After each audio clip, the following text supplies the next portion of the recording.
So, it's gonna be a busy day for me. Happy, ano ba ngayon? Thursday. So, kung nakita nyo ang nangyari kay Troy last night, ikukwento ko sa inyo lahat later on. But now, kailangan natin muna siyang dalhin sa doctor sa orthopedic dahil sa kanyang braso. Hindi natin alam kung ano mangyayari, kung isa-surgery ba siya or ano. So, mamaya natin malalaman ang lahat-lahat. So, yeah, it's all crazy for me dahil nag-enjoy ako sa aking mini vacation and then pag uwi ko, ganito yung nadatnan ko. So, nakaka-inis na ewan, but accident happened. Kaya, so, ayun, ando na sila sa car. So, let's go. Troy, are you okay? Say hi, everybody. Oh, I ain't having fun. I ain't saying out of this shit.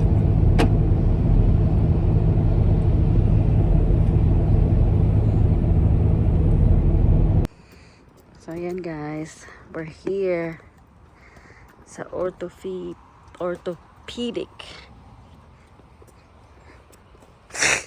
You okay, bud? Is that a broken arm?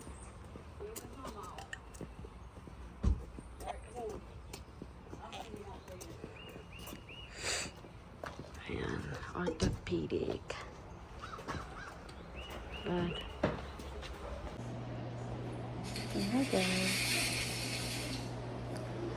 Say hi, guys. Look at my arm.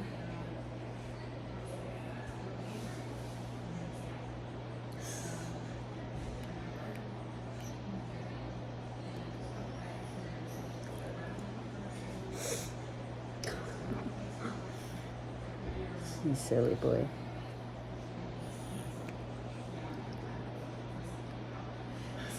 You're not. Does your arm hurt? Ooh, still sleeping, huh? No. No.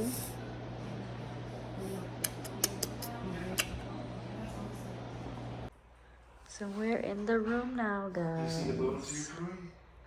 Yeah. You got to see your bows too, didn't you? When they took the picture last night?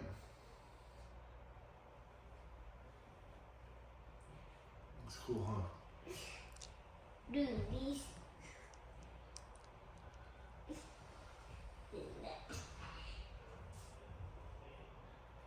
Where's your thumb at?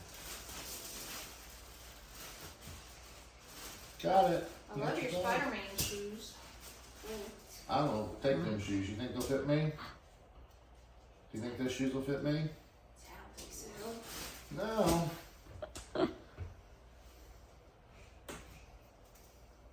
Where'd that hole go? There it is. Alright, come over and let's start the same way we normally would. Were you guys at the urgent care in Princeton, or where'd you go?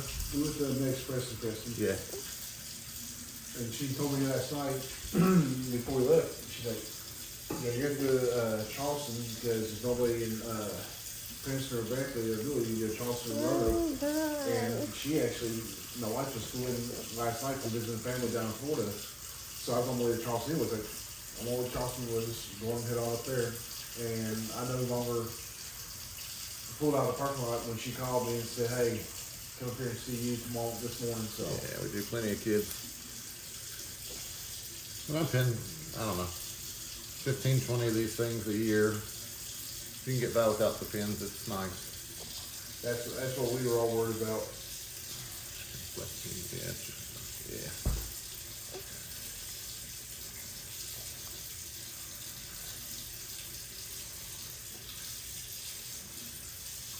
I found 2 or 3 rolls of that good padding the other day. Yeah. I thought we got into some good, but I think it was just some leftover surface.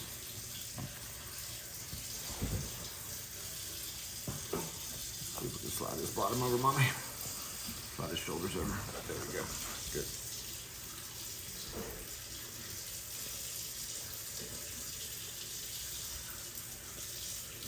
choice. You go clear Caleb sign first and he's the one that give you the cast. One of his buddies? What's that? Who was it? One of his buddies? His brother, his older brother. Yeah. Okay, one more roll and you get to get out of here, okay, Bubby? Almost done. I know, it's okay. Hey.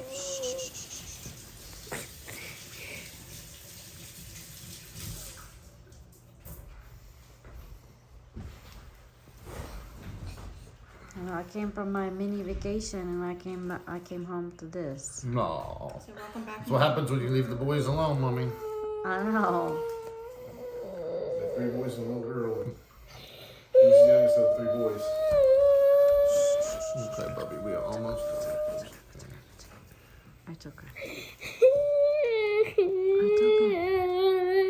Hey, it's okay. It's okay. Almost done.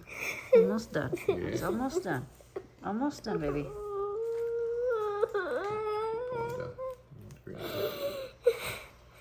Almost done. Almost done.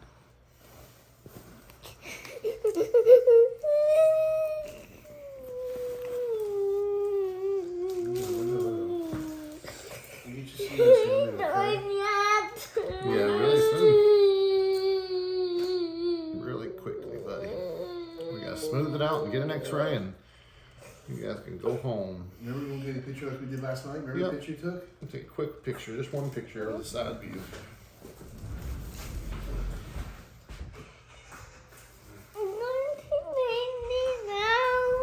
Yeah, hold Almost on. done, baby. Almost done. Almost done, okay?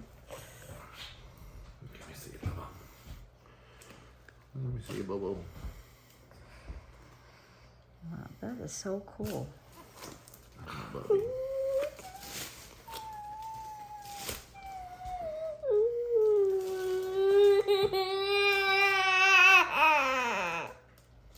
That's okay.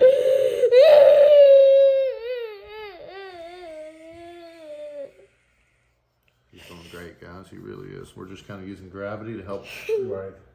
need it just a little, Line it up. just a little help. See, my daughter with my ex-wife, she fell off the picnic table and broke both bones. Okay, we're on our way home. Yan, on our way na kay Mama and Papa. Look at me, Troy. Psst. Troy, look at me. Eee. Doesn't hurt anymore? Okay. Hindi ko pa nakikita si Natalia since nung bumalik ako. So, this gonna be her first time na makikita natin si Natalia. So, it's a surprise daw.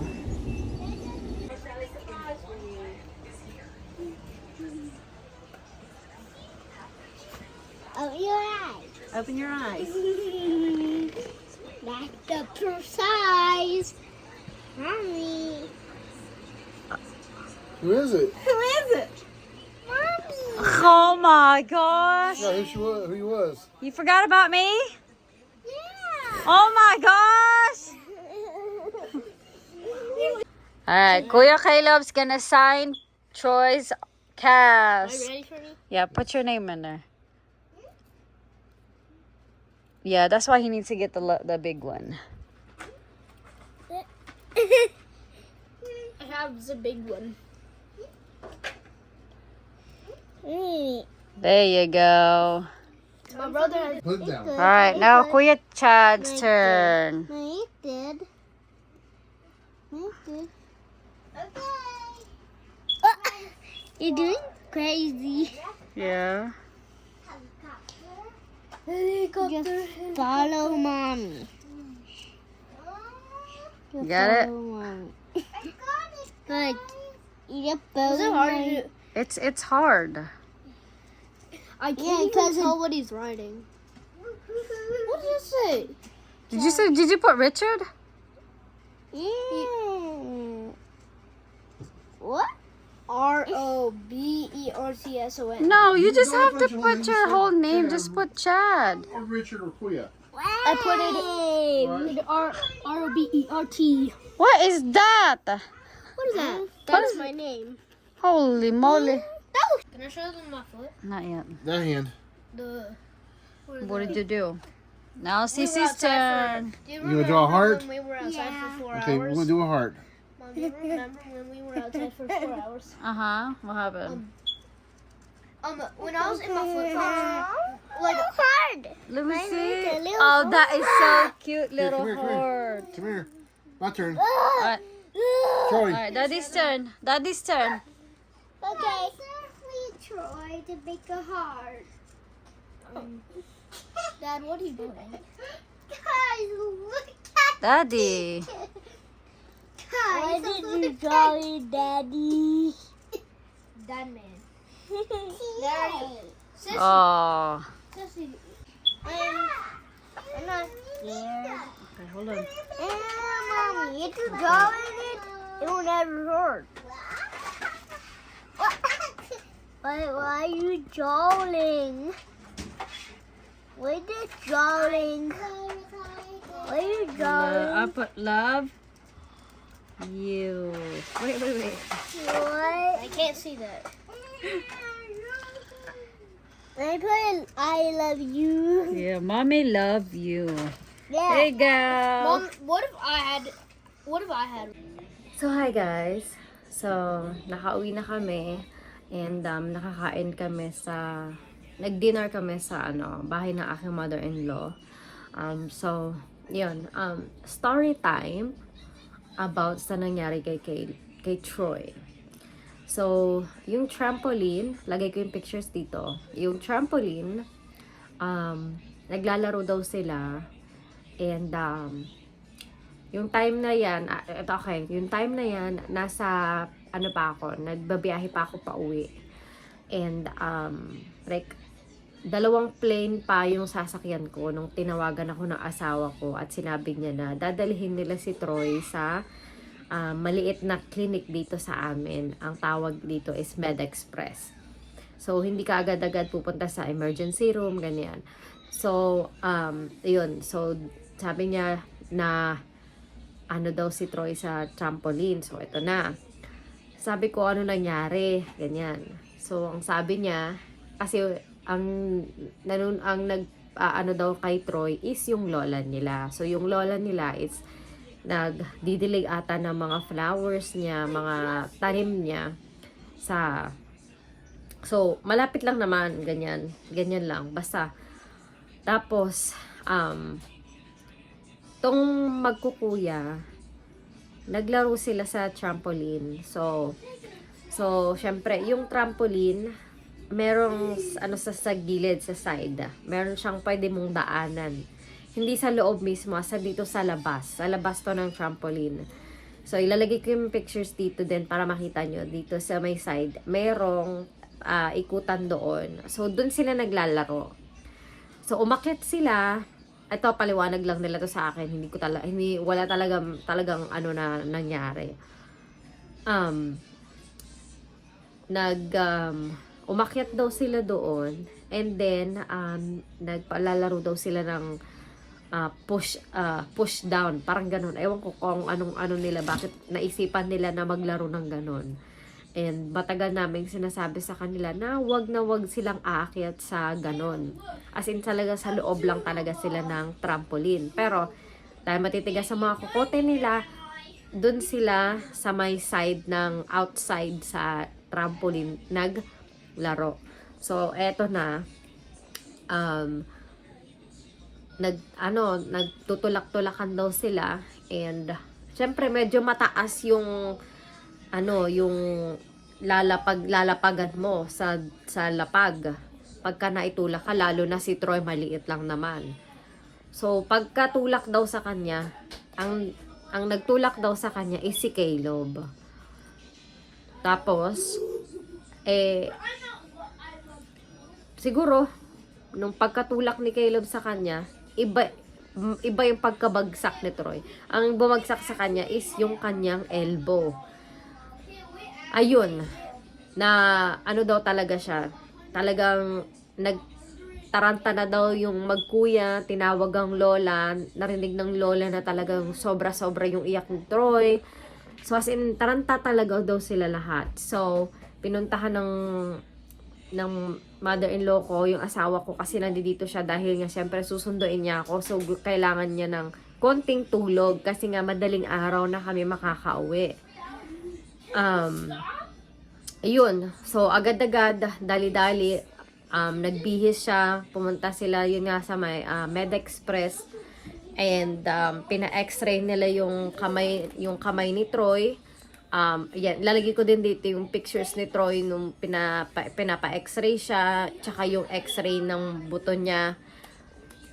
Talagang may bali talaga yung ano niya. So, ayun, nung dumating na kami dito ng araw na kagabi, nung dumating na kami, pinasundo ko na si Troy kasi sabi kasi ng asawa ko na kailangan siyang dalhin sa orthopedic. Pinasundo ko sa asawa ko si Troy kasi nga kailangan nga siya kinabukasan, kailangan siyang dalhin sa orthopedic na para matignan yung kamay niya kung kailangan siya ng surgery or hindi. So, ano na yun? Anong oras na kami nakatulog? Like 1:30 na kasi nakarating na lang kami dito. Late na talaga.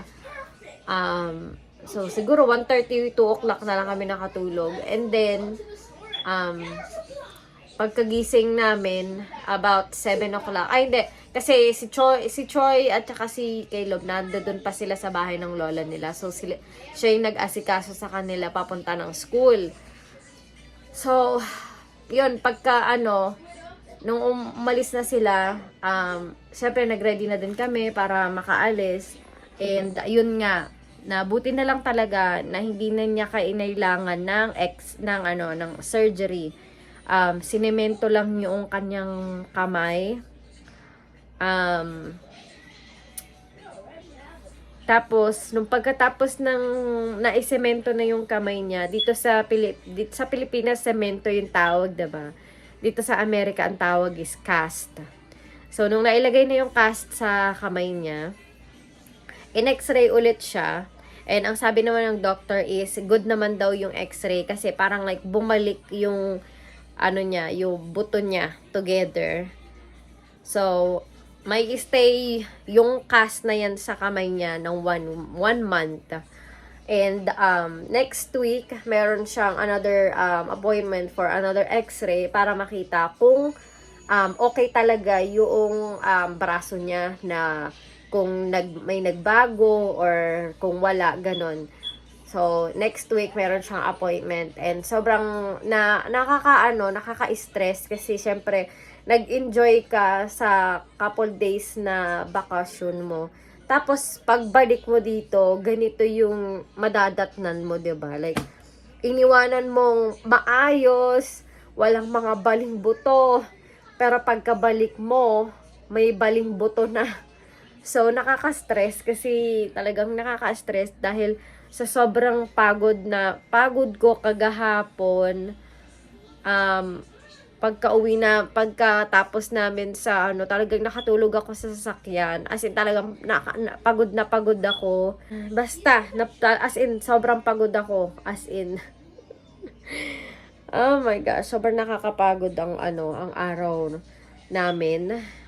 Pero, wala, ganun talaga, kailangan namin gawin. And buti na lang talaga na hindi kailangan ni Troy ng surgery. Kasi kung kailangan niya ng surgery, mas matagal pa yung proseso.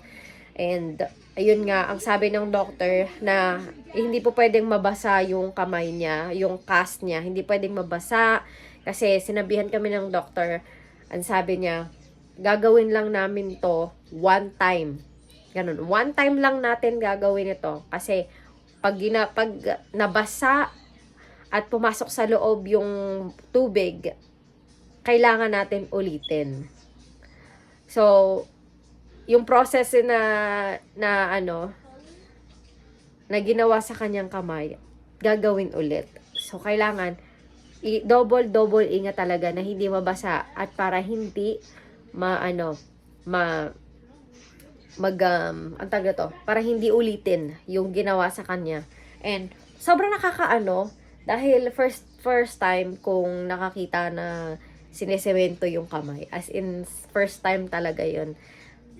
nakaka-amaze lang na makita yung ganun. Pero, knock on wood, na ito lang yung first and last na makikita ko na masemento sa mga anak ko. Dahil hindi ko talaga, ay nako, ewan ko na lang. Nakakaloka. But anyways, ayun. Kaya, yeah. You're calling me. You're calling me? I know you're calling me. Why are you calling me? No, you were calling No, me. I wasn't calling you. You're filming it. But then I hear that somebody calling me. Yeah. So, pahirapan din kami nung pinalitan namin siya ng damit kasi akala namin gugupitin yung damit niya, nung suot niya yung kanina umaga. So, pinalitan namin siya ng damit. So, pahirapan dahil, so yeah. But anyways, ayun nga. So, yun lang ang aking short na kwento about sa nangyari kay Troy. Kung nabigla kayo, mas nabigla din ako dahil, basta, yun. So, yun lang. Pakita ko sa inyo guys yung mga binili ko sa Florida. Na ayan, kinakain na ni Natalia. Sissy, show them what you're eating. What is that? Kick It says pillow. Yeah. Oh, hindi ako nakabili ng I didn't get a chance to buy yan kasi wala silang yan. So, walang yan. So, ito tayo guys. So, ito, favorite ni Troy. Skyflakes na chocolate. So, bumili ako niyan. And then, itong, butter. Ano ba to? Sweet butter. Yan. And then, Moby, na favorite nila. Cracklings, for me. And then, itong butter coconut cookies. And then, itong mamon tostado. And itong ano bang tawag nito? Si Panda. Yan. Tapos dito naman, Kiki, move ka dyan, gigil. Ikaw naman nagigigil ko na yan. Itatampaling kitang gil. Ay, puki. And then, ito naman sa ating malaking maleta. So, we have, pandesal. Yan, in-order natin yan. And then, another pillows. Ayan, marami tayong pandesal. Ayan. And then, we have C2 drink. Apple. And then, UFC ketchup. Banana ketchup. Ayan. Na favorite na ni Caleb. So, meron akong 3 na banana ketchup na binili. So, that's Caleb's favorite. And then, meron din akong toyo. Dato puti. Ayan. So, ayan ang ating mga binili. How was your arm?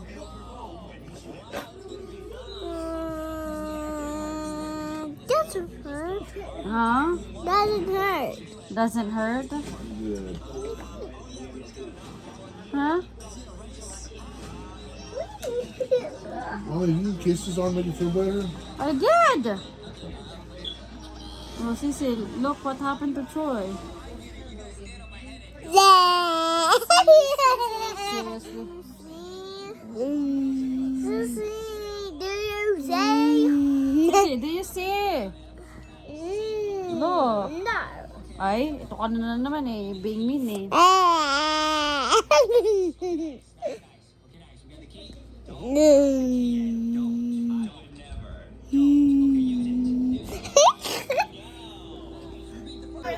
Ayan na guys, bedtime na. Say good night. Say good night. Ayan si Kuya Troy. Say good night everybody. Ganyan siya matutulog. Awawang bata. Kuya Chad, good night. Yes. I'm Good so night. different from everybody else. Why? I